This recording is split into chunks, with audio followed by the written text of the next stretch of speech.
Baik, Assalamualaikum warahmatullahi wabarakatuh. Perkenalkan, nama saya Isyaf Ahmadi Nugraha.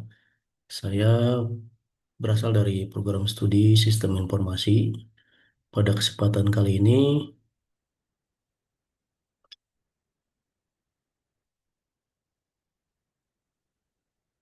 saya akan membahas terkait dengan tugas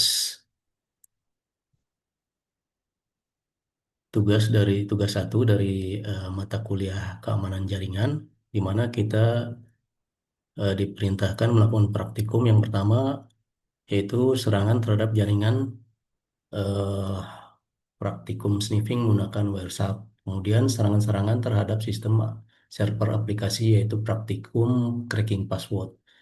Baik, adapun langkah-langkah yang akan kita lakukan sesuai dengan panduan dari praktikum, yaitu kita diperintahkan untuk membuat dua operating system dalam satu virtual machine workstation. Di sini saya akan menggunakan VirtualBox, di mana satu yang bertindak sebagai telnet server, kemudian satu telnet client. Nah, di mana telnet client itu IP address-nya 192.168.10.10, kemudian servernya 192.168.10.1.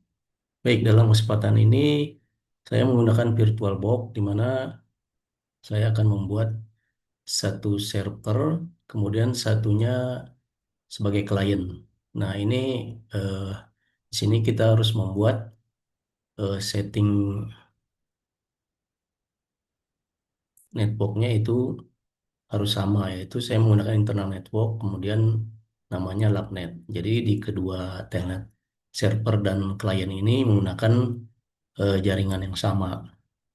Baik, kita melangkah ke konfigurasi yang pertama, yaitu kita akan membuat telnet klien ini dengan IP berikut, yaitu di belakangnya 10, kemudian server satu.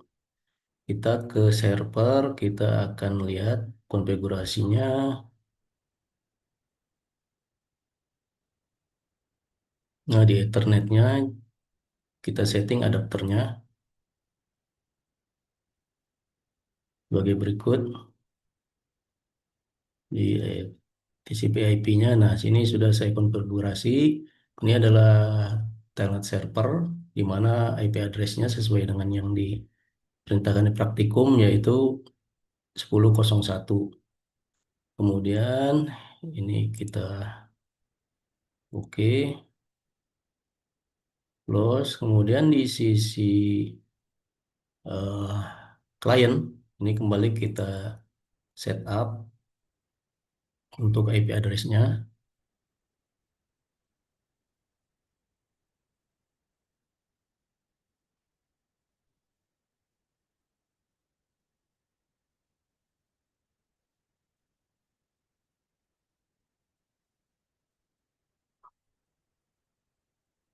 Nah, ini udah sesuai ya. Ini untuk kliennya 10.10.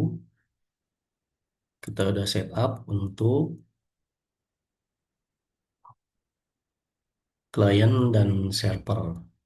Baik, ini klien dan server. Jadi ini klien server sudah running. Kemudian kita diperintahkan untuk di klien kita diharuskan menginstal Wireshark.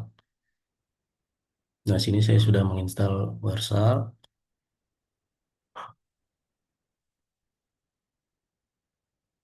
Nah, kemudian kita aktifkan command prompt.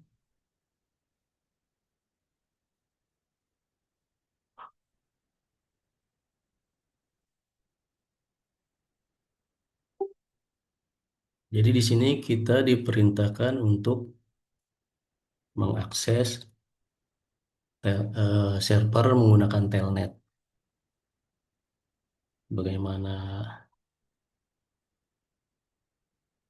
Nah, ini adalah IP address dari server yang diperintahkan dalam praktikum. Nah, kita akan mengaksesnya dari sisi klien. Nah, untuk Wireshark-nya sendiri, kita akan coba filter paketnya kita capture di bagian Ethernet. Nah, ini.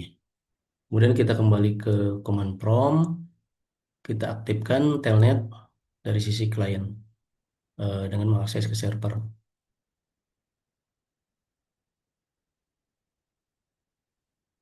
Ini masih fail. Oke, kita lihat di sisi server.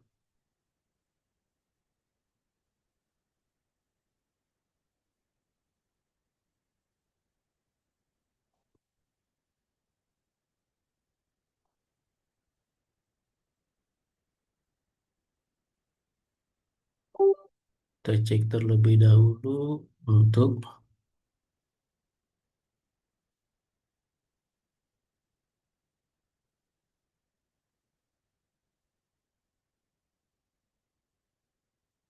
nah, di sini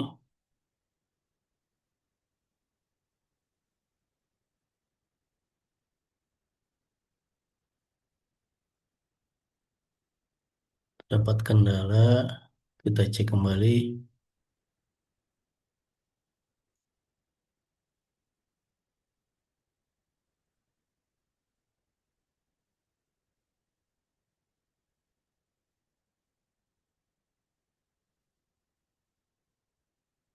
Oke, kemudian kita pastikan kembali untuk setting mesinnya.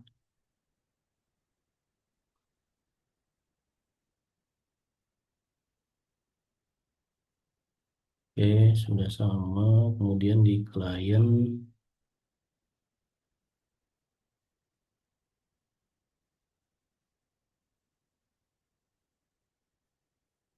oke sudah sama.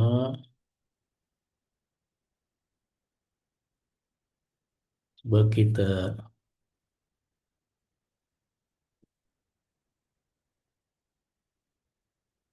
oke bisa. Telnet.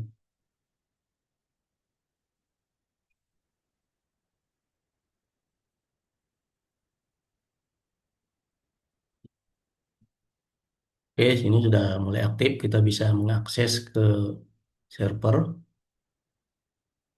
Kemudian kita coba login dengan ID di server, passwordnya.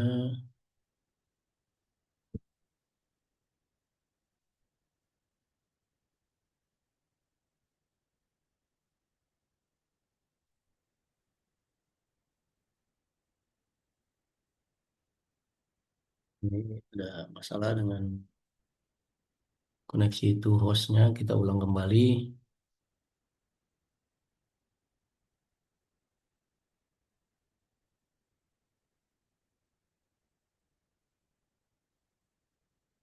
Login,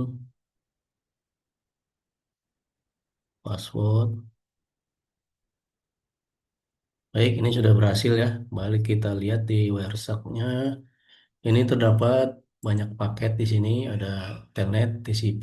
Sekarang kita filter dengan menggunakan Telnet. Nah, kita ambil paket yang paling bawah. Kita coba di sini. Sesuai dengan arahan dari ini langkah-langkah yang tadi kita lakukan. Kita nge-share ke server. Kemudian kita filter menggunakan,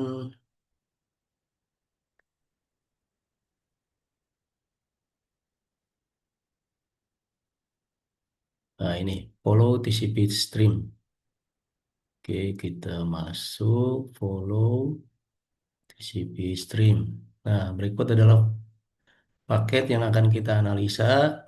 Ini adalah kita telah memfilter paket dari telnet server.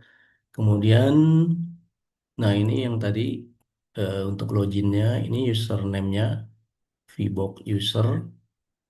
Kemudian, nah ini passwordnya. Kita telah dapatkan passwordnya dari hasil filter paket dari Wireshark. Nah, dengan demikian untuk tugas yang pertama ini kita telah berhasil. Jadi kesimpulan yang dapat kita ambil bahwa port 23 atau telnet ini sendiri itu sangat rentan terhadap filtering paket karena sifatnya open, tidak ada inskripsi di Telnet ini. Namun di berbagai Windows yang terbaru untuk fasilitas Telnet ini sudah diblok by system. Jadi kalau kita ingin membukanya, kita harus bisa membuka secara manual. Tapi pada intinya tidak direkomendasikan untuk menggunakan pengiriman paket atau kita mengaktifkan Telnet karena sifat dari paket yang lewat itu tidak terenkripsi dengan baik. Baik, ini adalah untuk praktikum yang pertama. Kita telah selesaikan. Kita stop.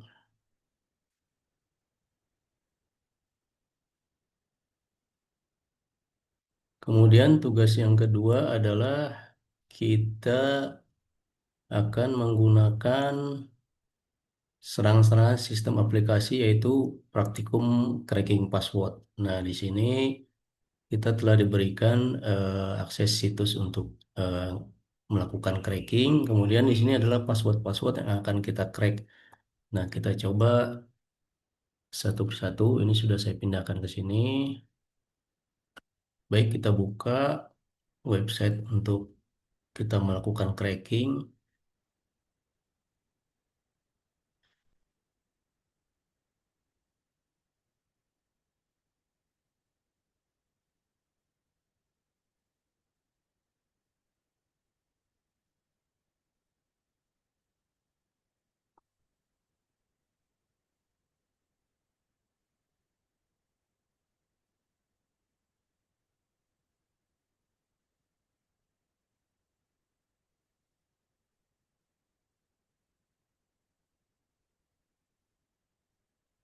Nah, ini sudah terbuka.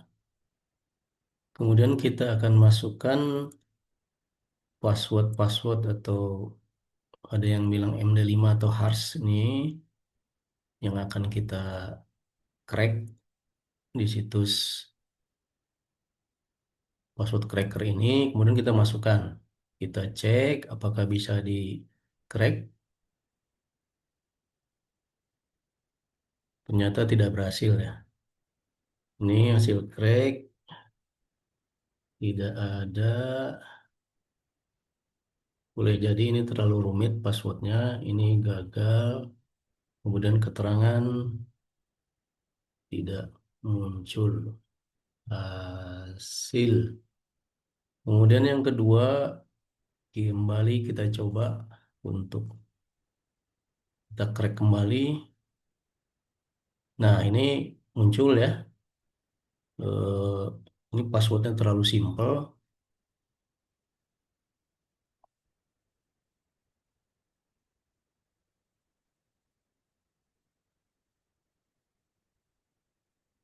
Atau di sini saja kita taruh hasil cracknya, passwordnya AB adalah ABCD.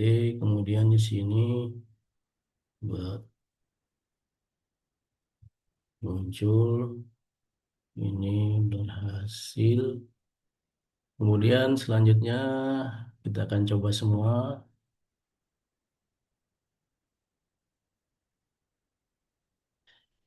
Ya, ini juga passwordnya sangat mudah.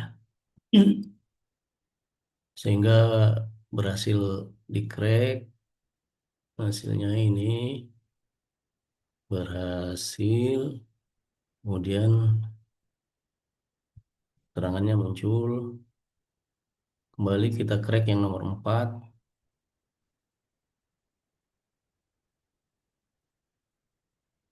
Baik, ini juga masih, ini sebenarnya sudah lebih rumit menggunakan eh, 3 karakter, yaitu huruf besar, kemudian karakter, huruf kecil, kemudian angka. Namun masih masih dapat di-crack. Berhasil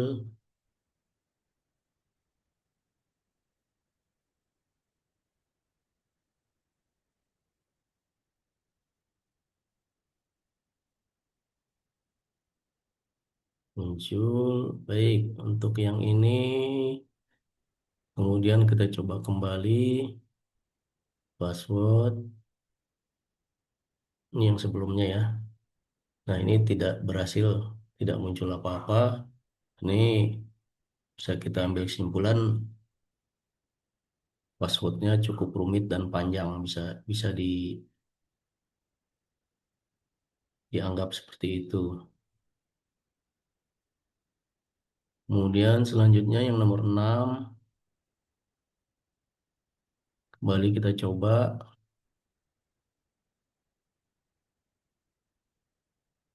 tidak muncul ya. Ini juga passwordnya tidak ada, kita gagal melakukan cracking, tidak muncul.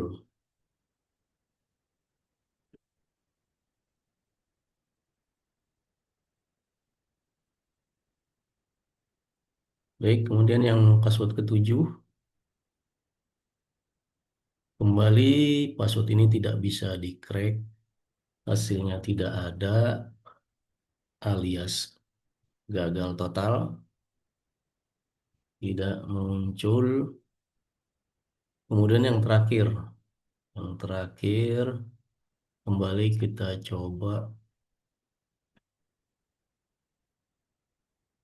Nah, yang terakhir juga tidak berhasil, passwordnya tidak muncul.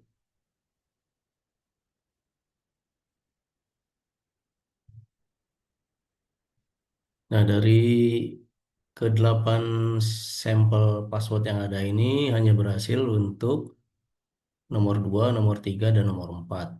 Jadi kita lihat di sini eh, bisa dikatakan ini password yang masih eh, mudah ditebak.